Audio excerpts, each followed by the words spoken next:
பெயர்சபா. Abraham பெயர்சபாவிலே ஒரு தோப்பை உண்டாக்கி சதா காலமுமுள்ள தேவனாகிய கர்த்தருடைய நாமத்தை அவ்விடத்தில் தொழுது கொண்டான். ஆபிரகாம் பெலிஸ்தருடைய தேசத்தில் அநேக நாள் தங்கியிருந்தான். ஆபிரகாம் என்னும் எபிரேய பெயருக்கு சஞ்சாரி என்றும் ஒரு பொருள் உள்ளது. ஆபிரகாம் தன்னுடைய பெயருக்கு ஏற்ற பிரகாரம் அவர் பல நாட்களாக ஒவ்வொரு இடமாக பிரயாணம் பண்ணி கொண்டு இருக்கிறார். அவர் தேசாந்திரியாக சுற்றி அலைகிறார். பெயர்சபா என்னும் பெயருக்கு 7 மடங்கு ஆணையின் துறவு என்று பொருள்.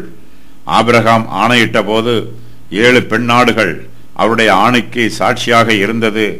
பெயர்சபா கானானுடைய தென் எல்லையின் அருகில் உள்ளது.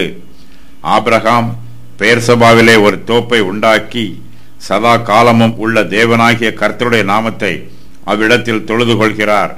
இயேசு கிறிஸ்துவும் கெத்செமனே தோட்டத்தில் ஜெபம் பண்ணினார்.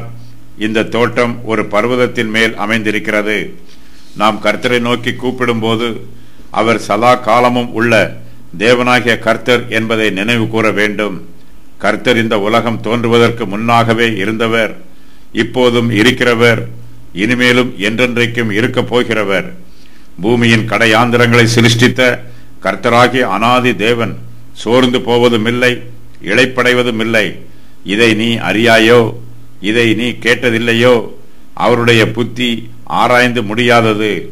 ஏசாயா 40:28. சதா காலமும் உள்ள தேவனாகிய கர்த்தர் என்பதற்கான எபிரேய வார்த்தை எல் ஓலாம் என்பதாகும். ஓலாம் என்பதற்கு முடிவற்றவர், நித்தியமானவர் என்று பொருள். கர்த்தர் கிருபையில் முடிவற்றவர். இதன் பின்பு ஆபிரகாம் பெலிஸ்தருடைய தேசத்தில் அநேக நாள் தங்கியிருக்கிறார். பெலிஸ்தர் மிஸ்ராயிம் சந்ததியிலிருந்து வந்தவர்கள். இவன் காமின் குமாரன். பெலிஸ்தர் இஸ்ரவேலின் விரோதிகள். பெலிஸ்தர் கானானை ஜெயித்ததிலிருந்து பாபிலோனின் சிறையிருப்பு வரையிலும் அவர்கள் இஸ்ரவேலுக்கு விரோதமாகவே இருக்கிறார்கள்.